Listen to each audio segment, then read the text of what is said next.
Hey everybody, it's Jason Blaha here, and once again it is time for a max effort lower day, but a quick reminder for those of you who watch these videos, please remember to click like down below, be greatly appreciated.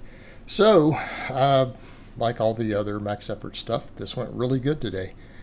Went really good, although I am going to have to assess how much water weight I'm picking up and how much that's going to affect things. A couple people said, oh, your face is looking a little puffer. Yeah, it is. I'm picking up some water. It's not body fat. My diet and conditioning are pretty on point, but there's definitely going to be a little bit of water gain, and I may need to trim a little fat coming up well before the water cut. So I'm going to need to assess that pretty close because the strength is very on point. I walked in today. That was 501. 501, and it was not a max. That was not a max, and that's a safety bar. Keep in mind, guys, my safety bar tends to be 50 plus pounds behind my other bars. Now, pretty happy with that. Minor issue today I ran into, very happy with the strength. I had a minor lat pull up near the armpit and the long head of the tricep. So I'm going to need to adjust my supplemental work here. I feel like my lower body and lower back, all of that is crazy on point. Like this deficit deadlift, watch this. Came off the floor fast. As I got near the top, that little bit of strain happened in the lat, and it's a little inflamed. It's not bruised. I looked at it. There's no bruising, no discoloration, so no major tear. But I am going to need to look at, I think I need to be very careful with some of the tricep work because it's a combination like that long head, probably from adding the J presses yesterday. Plus I've been going a little hard in those wide grip fat bar pull-ups, and it works that area, a little stretches it. So I need to be careful of that, and I'm wondering if I need to be very careful with the pull-ups for the rest of this prep. I was going to do some dumbbell rows today on the lower day, and I didn't because that lat, and I felt it. I tried to do these leg raises, and I definitely felt that overhead position, so I only did 2 sets of these. It limited them a little bit because I wanted to do some of these on camera too, because I haven't been doing a lot of my hanging leg raises lately. I've just been doing the pull-ups. But I think I need to focus a little more on just blood flow to that area, so maybe just a lot of band pull-aparts and stuff, less pull-ups. My grip strength is fine. I'm not worried about my grip strength at this point. It is doing phenomenally well, and I think just lots of pulling will handle that. So I may need to do mostly just rowing for a bit because I think that overhead is overworking that area a little bit, because people always ask me, oh, this hurts someone or that. No, it's overuse is what hurts us.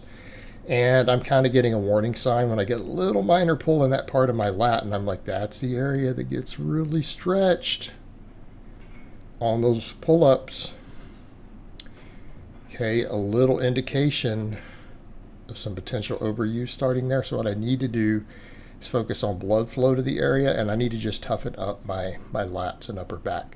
And I think rowing, careful rowing is going to be the way to do that. Seal rows, one-arm dumbbell rows, stuff like that.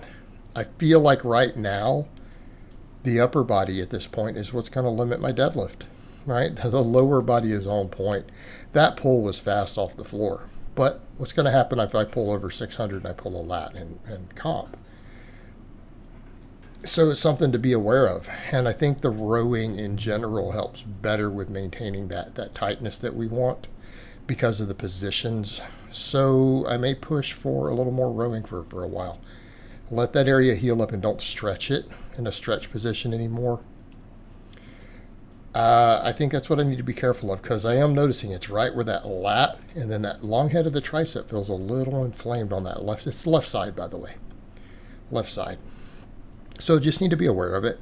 But the leg raises felt good otherwise. This we PR'd, another 5-pound PR on the belt squat. Okay, we did 5 by 10 with 240. Looking at how all those other squats are moving, I don't think my lower body's going to be an issue. I should have a good, strong squat coming into Worlds. I don't know that my legs need to get significantly stronger either. Now, we could stand to make them stronger because of the water cut, because I've noticed the squatting is affected the most by the water cut, not my other lifts. So I may need to take my squat above world record level for my class and then see where it lands after the water cut. But I feel like that low back weakness that I was having there is already resolved from the last one. And I mean, the leg strength has just been climbing. Because again, these belt squats, and these are done deep, they're done wide. Okay. These have gone up significantly. And I'm seeing the carryover. Look how easy those squats are. None of those squats are grindy that I'm hitting. I'm now up over 500 with specialty bars, guys. Not even the straight bar. Straight bar's easier. So what else do we come down to? What does all of this indicate? Where are the weaknesses? My upper back, mid back. Need to make sure that's strong so I can stay tight on those squats and follow through with what my legs can do. Deadlifting. What are we seeing? We're seeing that little bit of watching that stretch up there. So I've got to toughen that whole middle and upper back up.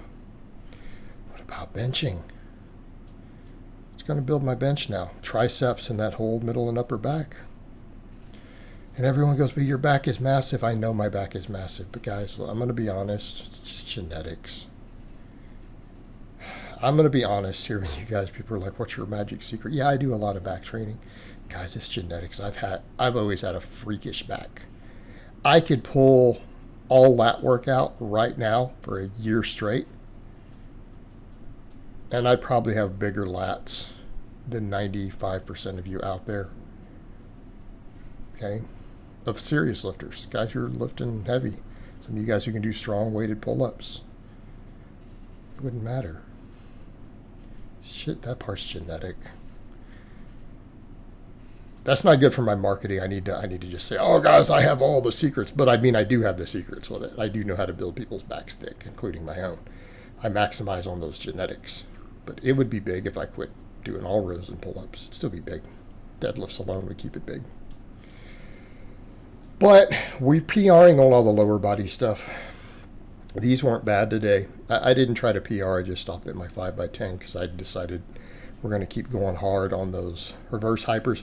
I was a little worried with that pull, the stretch on the reverse hyper coming up, by the way, that it would aggravate that lat, but it didn't. Surprisingly, it didn't. I know pull-ups will, though. I know pull-ups will. But I also have to wonder if it's a little overuse from that and then the novel training response yesterday. Because I did those seal rows and I did the J-arm presses on top of it. Might have left that area a little inflamed. And it'll be fine by next week. By the time I pull heavy again, we'll be fine. I have a feeling that come Thursday, it's going to be fine, even for rowing. I do feel, again, though, the rowing volume needs to come up. Needs to come up. You have to assess all these things. Because, like I've said, the lower body, we're good. It's all progressing along. And quite frankly, what I just hit on those belt squats and then what I do today on the reverse hyper, low back, posterior chain, quads, adductors, we're in a real good place. It's going to be my back. It's going to limit me on this stuff. That's kind of where I'm at. I think, at least. All right. These, I did 12s. Okay. These were so much easier than last time. Now that I'm used to just going real heavy. 490, 5x12. Might have been 13 on the last set. Easy mode, easy money. Easy money. Hammered my glutes. Hammered my low back. All right. 490. I'll step it up to 500 coming up. I got to figure out how I'm going to fit it all on there. I'm going to have to pull red plates off and just add more blue so I can get more thickness. I'm pretty much almost at the edge. I have about a ½ inch past the collars. I'm going to need more calibrated plates. I don't want to buy them till I move. God, I don't want to buy them till I move into a house. You guys hear the sigh in my voice. Like, you don't want to, but you might. I know. I might just get two more. Two more. Not going to take up that much space. They're an inch thick. I might need to do it. On the other hand, though, let's be honest about that deadlift. 565 on a stiff bar, 2.5 inch. Keep in mind, that's not the deadlift bar, guys. That is a stiff bar. I use the Texas Power Bar, and it's not whipping. 2.5 inch deficit. And look how fast I pulled off the floor. The world record's a given. It's just a question of, can I knock down that national with it? The national is higher than the world. People say, how does that happen? The guy who broke the national record did it at a regional meet, so he couldn't go to a world record. And I think he aged out of the class, so he's too old. All right, so he didn't break it. So I need to knock down both, though.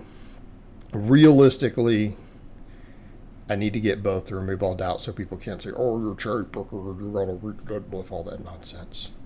All right, it's 31 pounds difference between the national and the world. So really, I want to come in and just hit both. All right, and then we can just remove all doubt. And it looks real good. Look real good. And as long as my lats and grip can hold up, I think we're in a good spot to do that now, based on all this supplemental work. All right, guys, but that's really all I have to say on that today. I hope it's been informative, and I will talk to you guys next time.